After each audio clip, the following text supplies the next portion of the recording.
What's poppin', people? It's Dante out in the rain. It's a beautiful day. Sunday, the day to shave the face. Feels good. There goes the SEPTA train. Hi, SEPTA. Yeah, the SEPTA train. I saw all of these headlines on the newspaper stands recently. SEPTA slasher, right? They put that right on the cover of the newspaper. SEPTA slasher. Like, are you gonna want to commute to work now? You know, I feel as though the news a lot of the time is just implanting fear in the brains of the populace. You know, to disconnect, to not read the news. You know, don't read the news. Don't allow any external media, anything external to control your behavior, to control your life. You know, my gripe with the news is it's always fear porn. It's always some sort of scary thing that's happening, whether it's overseas or in your hometown, or some sort of robbing, looting, shooting, stabbing. And what does that do? It just doesn't get the day off to a good start, does it? It essentially, you know, to me it feels as though the news is almost just like dividing people, causing anger, causing fear. And yeah, to just recognize that we are in the physical flesh, in person, in real life. You know, whatever you experience, whatever is in front of you is king and supreme. You know, that's my problem with the news. You know, and they are dependent on these like sponsors, like advertising and things like this. Yeah, I say if anyone's dependent on advertising, if anyone's dependent on a sponsorship, even considering like anyone on YouTube, yeah, I wouldn't trust that source. I wouldn't trust that source. You know, a lot of these YouTube channels for photography, they're just kind of like talking about you know, the greatest camera ever, buy now, whatevers. You know, I think the idea of the Matrix is kind of a funny one, and just considering a lot of the guys that are on YouTube, you know, if they're just sitting there in front of a camera, kind of just like at a webcam or something, just imagine one day we can just do that with AI. So yeah, think longevity, think into the future, even considering you know, external media, right? External things that control you. You know, like the weather. You know, if it's raining outside, it's like, okay, you know, so it's not the end of the world. You know, you just have to have the right clothing on, basically. Like, got a nice raincoat, goes down to my ankles, and I'm good to go. I got my umbrella. Just in case I want to make photos with the Rico, I can just pop the umbrella. But, yeah, there's a light. Let there be light in the darkness. Yeah, really, even considering the weather, right? Like, don't let the weather determine what you're gonna do in the day. Let's actually go this way. No, let's go this way. There's gonna be more lights this way. Yeah, like, don't let the weather control your behavior.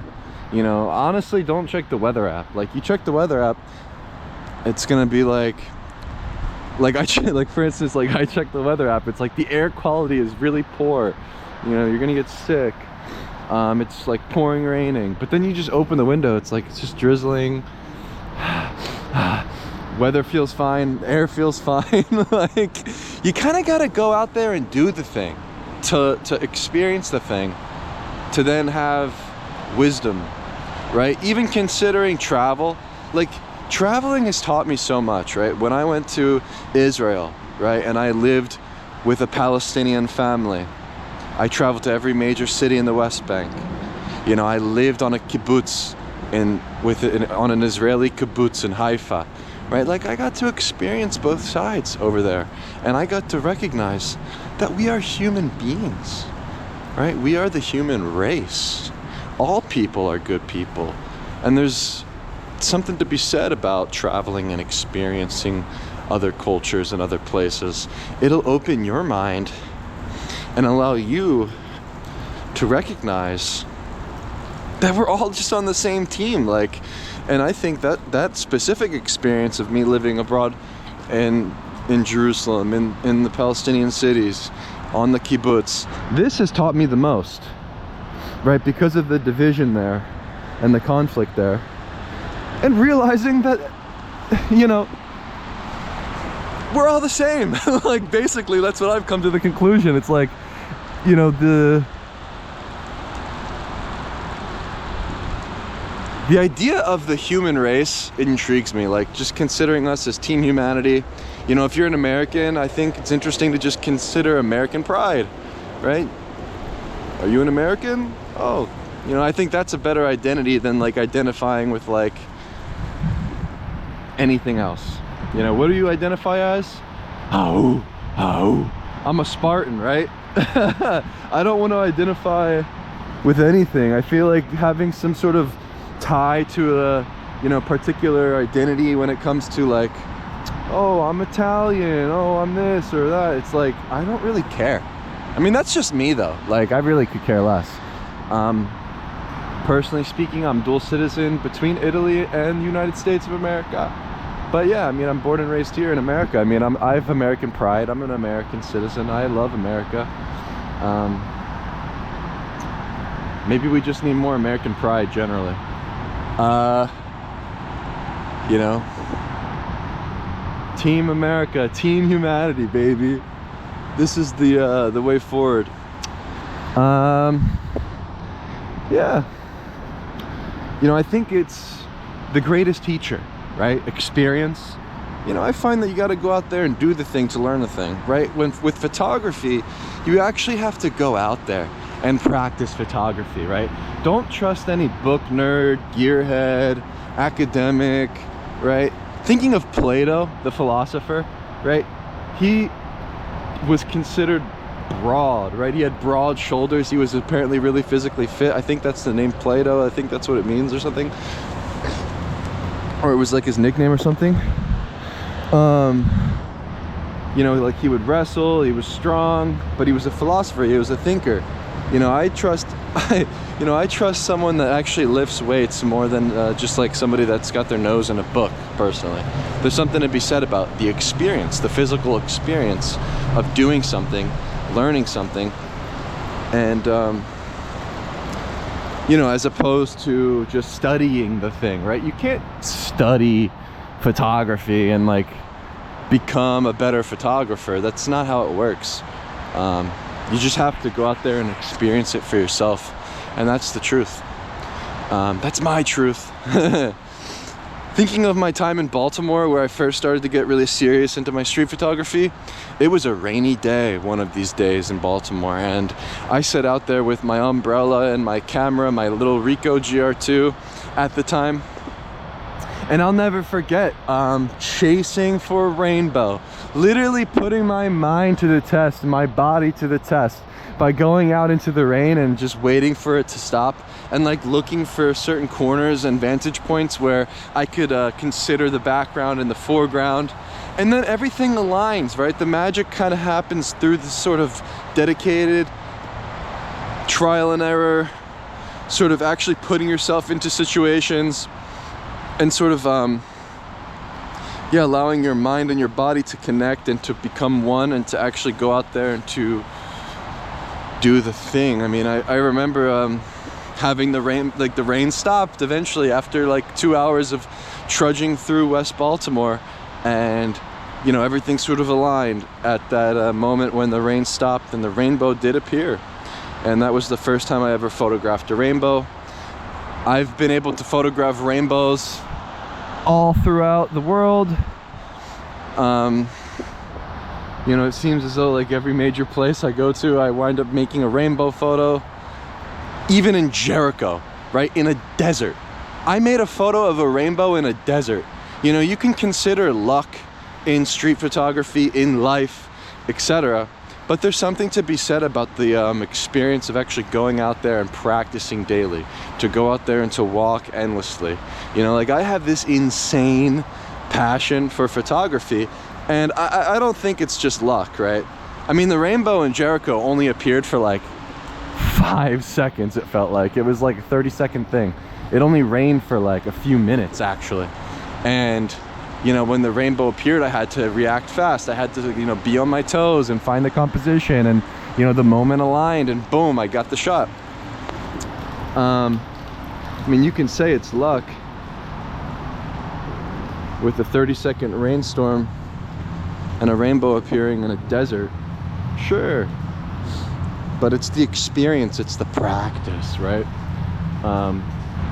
Even in Zambia, got the rainbow shot, New York, Philly, all over. You know, you consider the rainbow as that sort of lucky moment, but maybe it's only given to those crazy select few that actually go out there and do this thing nonstop. There's something we said about experience. It's the greatest teacher. It's the greatest teacher. You actually have to go out there and speak to the people in a community that you're not familiar with to then come back and to learn and to grow from that experience and have a better understanding about the people, right? You can't just study about a group of people. You can't just, you know, put your nose in the book, or even just studying history, all this kind of nonsense. I think it's actually better to just, yeah, learn from experience, really. I like being an outsider on the inside. You know, even in my own city, I feel like I'm the outsider. I mean, I know I'm born and raised here in Philadelphia. This is my hometown, but you know, I'm the bystander of the city. I'm kind of just there in the background with my camera, sort of just observing life, observing everything. And you know, maybe I like being an outsider generally. Thinking of my time in Zambia, Africa, as a Peace Corps volunteer, had a great experience learning the local language, Ichibemba, and living amongst a family there. You know, it's very interesting the way that tribes work, families work, village life works. When you go and experience the thing, you know, then you can actually recognize how it functions. And, you know, when somebody acts up in the village, when somebody does something wrong, right? There was this young man who like pushed over an elderly woman and she broke her leg. And you know, what happened when that went down? What did they do to that young man who pushed the elderly woman out of anger? They beat the shit out of him. They literally ran him out of the village, right? He was fleeing the village, bloody pulp. You know, he wasn't invited back at all. He had to go and find a new tribe. How about that? This guy was literally run out of the village, beaten to like bloody pulp, running through the bush to escape and go live on his own, right? The tribe kind of takes care of itself, right? The life in the village isn't all fun and games, right? If somebody does something out of pocket, if somebody is sort of acting out of place, he's gonna be put in his place. So you gotta be careful in the village, right? You can't disturb the peace. You know, they take matters into their own hands. So it's just an anecdote from my experience there in the village life. Pretty crazy, interesting for me. You know, I found it interesting the way they handle those sort of hardcore situations. Yeah, clothing, it seems to be extremely critical no matter where you are, right? Thinking of my time in the villages in Zambia, you know, I wore long sleeves. I wore a hat that covered my neck. You know, I had the boots on. Or, you know what, I actually mainly wore sandals. I wore sandals. I had boots on sometimes if I had to go into the water and stuff, or like work by the fish ponds. But basically, you know, clothing is critical, right? Depending on where you are. You know, if you're in the bushes, you do want long sleeves. You don't want to get bit by mosquitoes. And, you know, thinking of my time trekking around the desert in Jericho, I had the hat on. You know, that sun is beaming. In certain locations, you got to take precautions. When it's raining, put on a raincoat. Got the umbrella. Gore-Tex shoes. Nothing's going to be visible in this video, I'm sure, because it's so dark and I'm filming with the GoPro Mini 1080p. exported to 720p for that crispy HD quality and the small file size. But yeah, I've got the Asics Gore-Tex shoes today. The Asics shoes seem to be good, but you know, I still miss wearing the barefoot shoes. I like considering my days and, you know, each day like I'm in a Spartan Agoge training. Spartan Agoge training, you know, this is the rite of passage for Spartans, you know, from age 7 to 20, I think, when I was ChatGPTing this information earlier. They go through this sort of rigorous military style training, you know, living frugally, stealing food, sort of living as the most minimalist lifestyle as possible, minimal clothing, you know, bathing in the cold lake, fighting, wrestling, training physically, studying. You know, I think to treat each day like you're in your little Spartan Agoge training, it's wise. It's just a wise approach, you know. Physiology is king, you know, just focusing on your sleep and what you eat seems to be red meat, no breakfast, no lunch, one massive carnivore diet meal per day. I love the ground beef from Costco, Wagyu American ground beef. It's pretty damn good. Just put it in a big bowl, eat it with a spoon. Bada bing, bada boom. Go to bed early as shit, wake up early as shit, and you feel like you're on cloud 9, right? To actually go to bed early, set your circadian rhythm, wake up early, eat the right foods that satiate you and give you the nutrition to actually push forward. And maybe instead of thinking about going forward, we're going upwards, baby. Like, elevate, right? I'm going to the South Street Bridge over there to put myself at an elevated position and to look out towards the skyline and to see the fog and to see the conditions of the day and to sort of feel this sort of sense of elevation gives you motivation, right? Where the motivation is in the movement of your body, right? Consider longevity. We want to walk endlessly. I'm not going to run. I'm not going to sprint. I'm going to walk further and longer than anybody, right? Like, I'm the walker. I am the one that's gonna be out here all day nonstop, on repeat, on the street. No matter the conditions, no matter the external stimuli, no matter the weather, no matter what it says on the freaking newspaper stands, you know, just kind of unplug yourself, disconnect from the pack, disconnect from the herd. You kind of have to go a little bit unconventional, and to sort of make your own morals, your own ethics, your own sort of ways of doing things.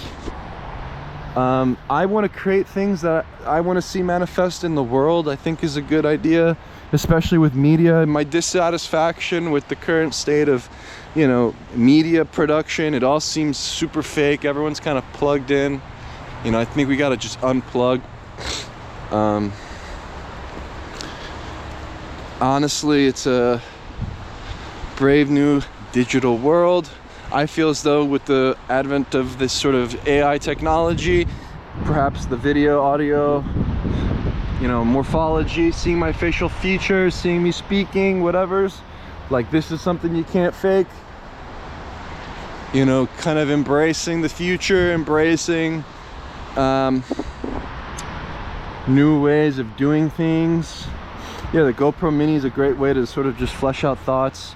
I kind of like treating this like I'm doing a little essay or writing in the morning. Like, instead of sitting around like typing at a keyboard or writing in a little journal. Honestly, the GoPro is the new journal. It's kind of a good way to just put someone in your shoes, like the Super View. Yeah, it's awesome. I feel like it's authentic. It looks realistic. It's kind of like almost like yeah, you just get to see from my POV. And yeah, the audio is pretty good. Just gotta hold it on the sides, whatever. There's no LCD screens, distractions and things. Like, highly suggest the GoPro Mini. It's great.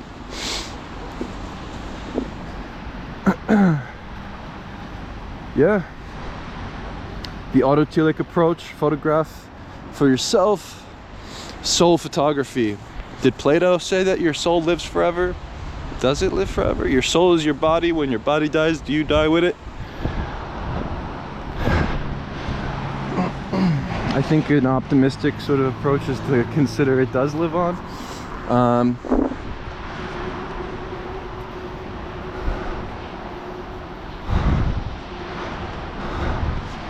But yeah, here we are at the top of the bridge, Philly. Chilly in Philly. Hop around and be a little bit silly. Don't take yourself so seriously. You gotta go through this thing with curiosity, longevity. This is my goal. Through photography, I start to feel whole.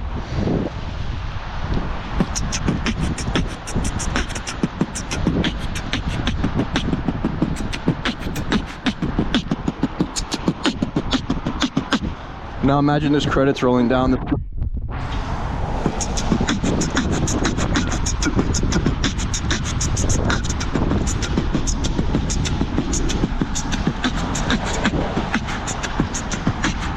It actually looks so nice right now. Wow, the rain. Dude, get my camera out. Let me get the camera. Man, my hands are kind of cold, you know?